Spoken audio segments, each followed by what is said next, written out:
What's up, YouTube? My name is Chris, aka Crisscrossing Wires. I have a YouTube channel where I take PEVs and modify them for high performance. This is my latest build. It's basically a Ninja 300E converted using the cheat code, and I'll explain what the cheat code is in a second. But it's the easiest way if you want to do a full petrol conversion to do it, and at the end of the day have a highly capable, high performance electric motorcycle. Now, there are a lot of electric motorcycles on the market, even 72 volt ones, and this is a 72 volt electric motorcycle at the moment. I'm about to upgrade that to 96 volts, but for the time being it's a 72 volt.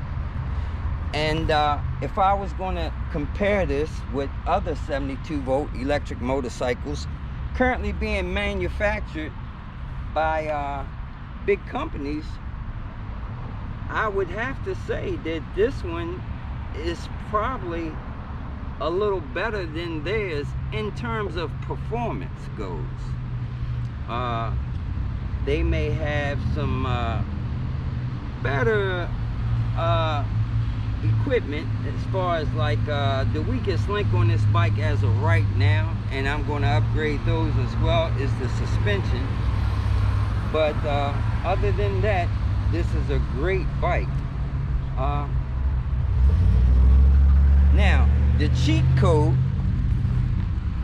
and I'm gonna let you take a look at it. If you've never seen one of these, well, I'm sure you've seen a motorcycle, and I'm sure you possibly seen Ninjas. This is pretty much the exact same thing as a Ninja 300E, but as I said, converted to electric. It has an electric hub motor, and that is a pretty decent size one. It's a 12 kilowatt. Where the motor normally is, there's a battery compartment there, and everything else is pretty much the same. Oh, didn't turn my phone off, sorry. Everything else is pretty much the same as a regular motorcycle. Now, normally, like I said, you would get yourself an old petrol bike or a new petrol bike if you got it like that, and remove the petrol combustion engine and replace it with an electric motor. Now you can put a hub motor or you could put a mid-drive. I chose to do a hub motor because hub motors are more reliable, and with the right amount of power, you can have a lot of torque and a lot of top speed. So acceleration and top speed all in one. When sometimes when it comes to mid-drives with gearing, you have to pick and choose. Okay, now the cheat code that I was talking about is to buy a Fly e-bike RZ. Fly e-bike is a company that have already converted pretty much a Ninja, because that is a Ninja clone frame.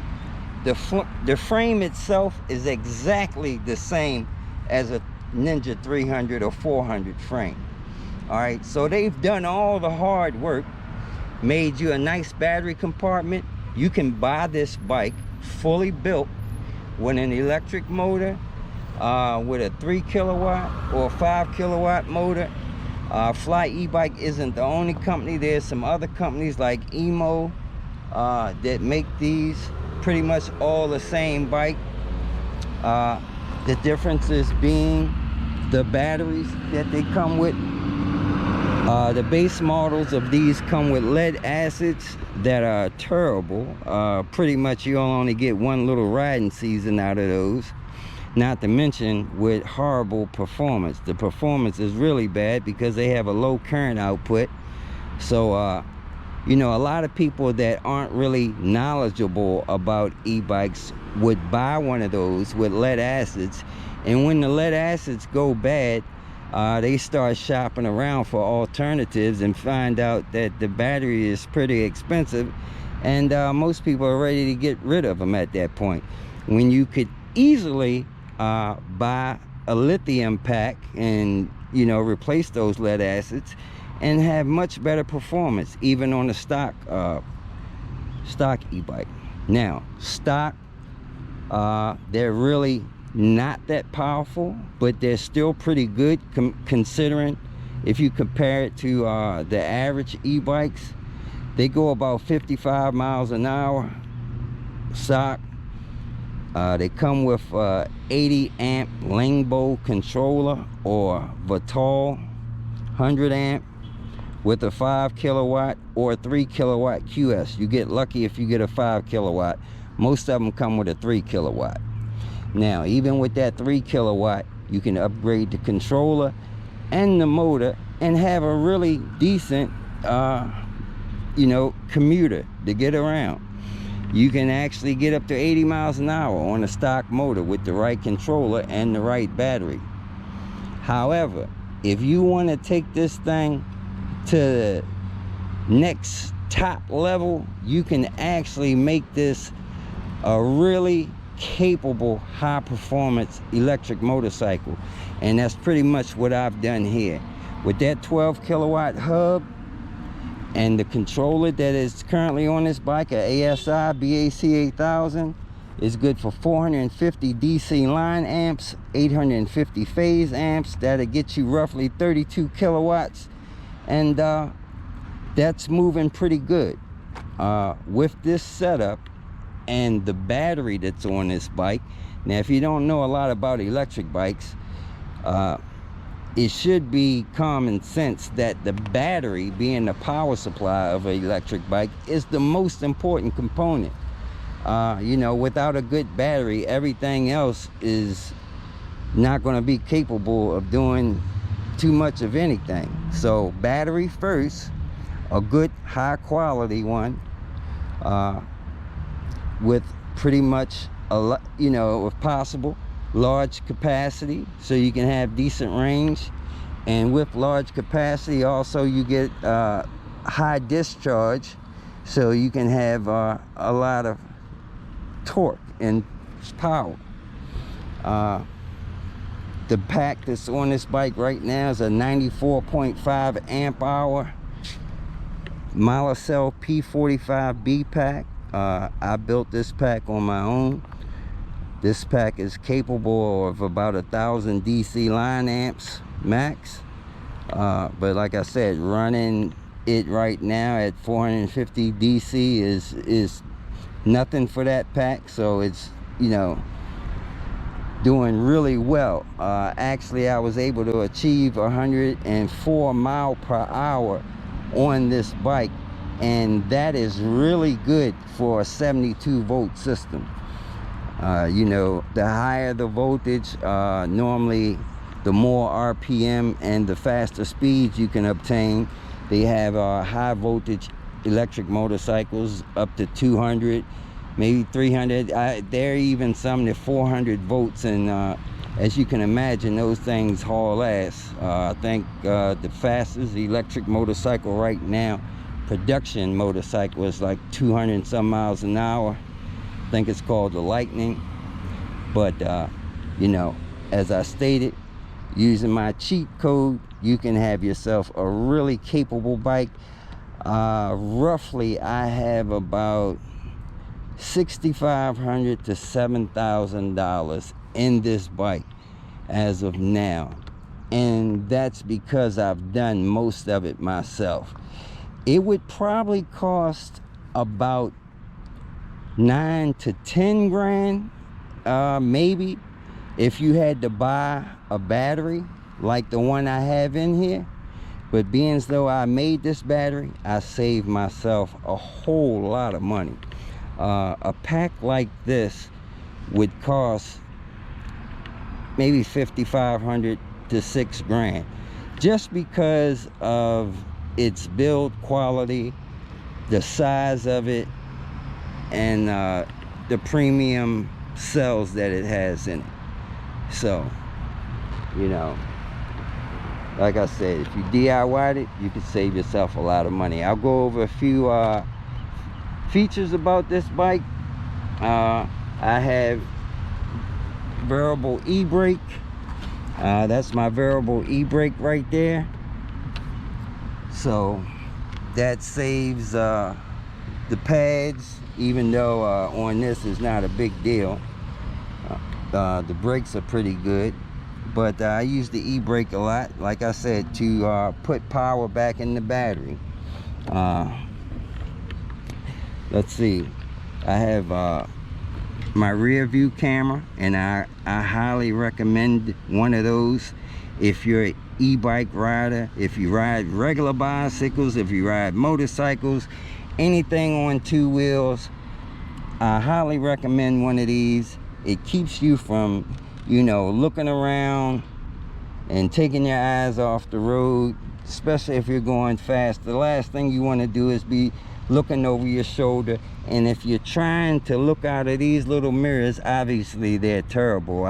You can get better mirrors, but even good mirrors, being in a fixed position, you can't always see really good what's behind you, and what's directly behind you. Now, also depending on your riding position, if you're sitting up or if you're in a tuck position, that's going to change your viewing angle.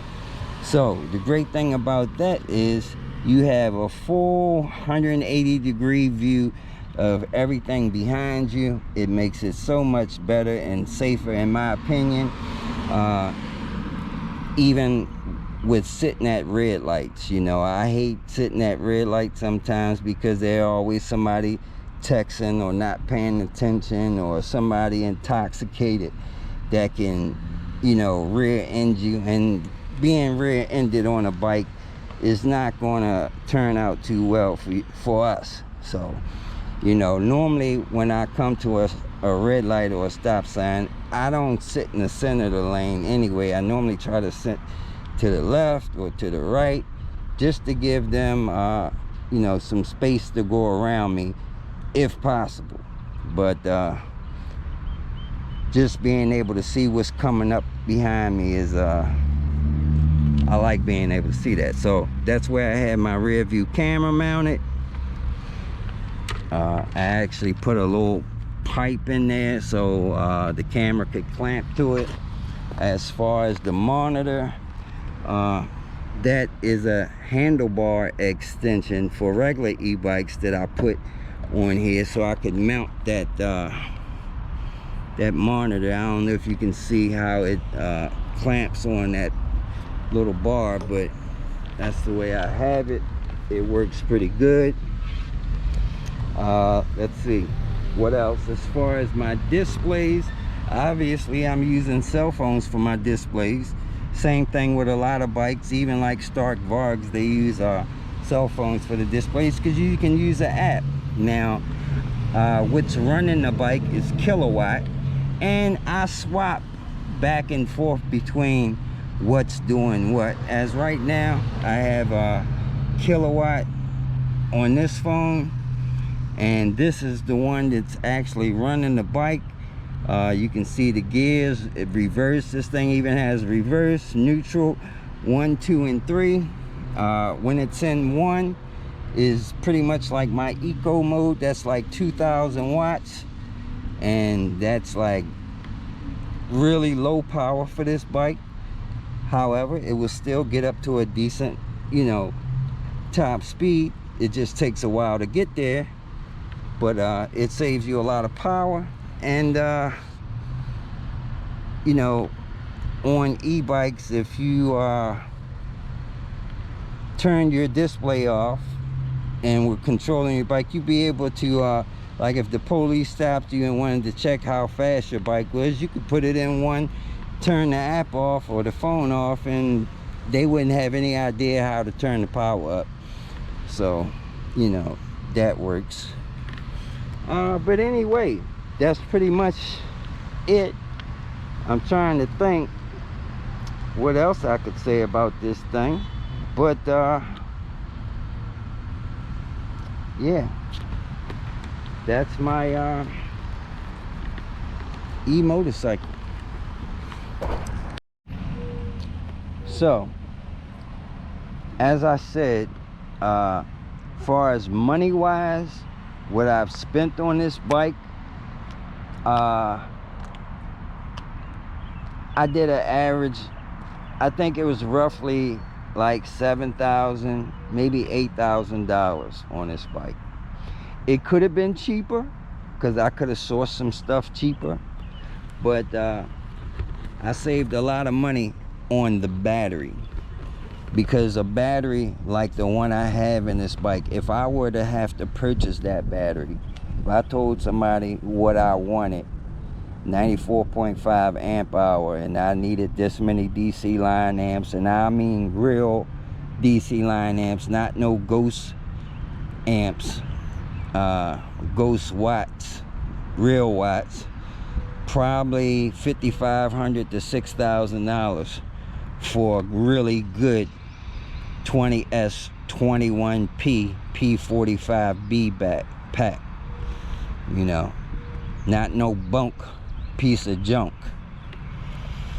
But yeah, so let's see, I bought this bike off of Fly E-Bike's website, and I was lucky when I did it, and I think after I did it they stopped doing it. I bought this bike with no battery, and that was $1,300. All right, now with shipping and taxes to my door, it was $1,800. All right, so that's $1,800 for basically the roller. Then let's see, that 12 kilowatt motor, I paid about $1,200 for that to my door.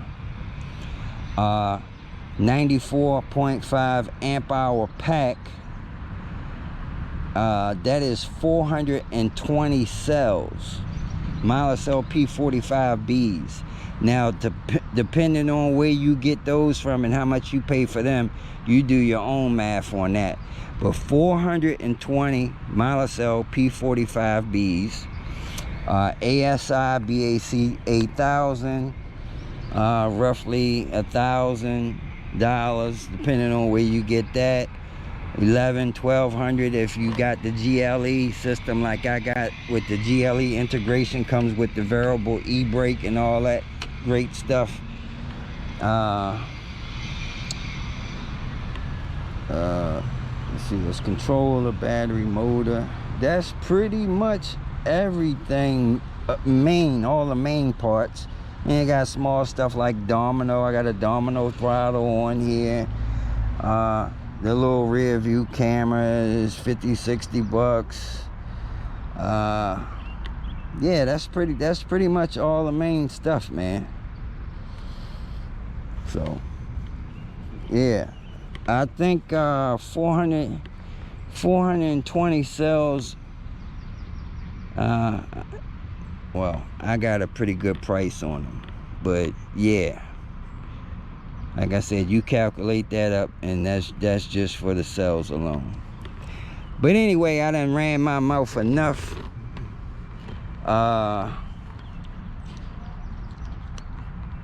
Pretty much it. The plans are now, I'm going to take this pack out because I actually made this pack for Rivet. So I'm going to go ahead and ship that off to them for their upgraded bike they're working on. And I'm going to build a 96 volt pack. So all I can say is, if I'm doing this with 72 volts, imagine what it's going to do with 96 volts, a proper 96 volt battery. All right guys, so that's it for me. You heard as much as I can tell you about this 72 volt modified RZ. Any questions, hit me up. Crisscrossing Wires. I have a Facebook page and an Instagram. You can try to DM me there. I wouldn't advise that on Facebook because my DMs are a little jammed up on Facebook. If you really want to get in touch with me and you're really serious, man, I know this may sound like I'm, soliciting, but honestly, man, with all the traffic I got now on my social media, anybody that really want to do some type of business, battery, bike modifications, cash at me at $ Chris V's EVs 1212 and leave your number there with a small tip, and I'll make sure I get back to you because I know you for real, for real. All right, y'all. Holla at you later. Time is money, and money is time. Peace.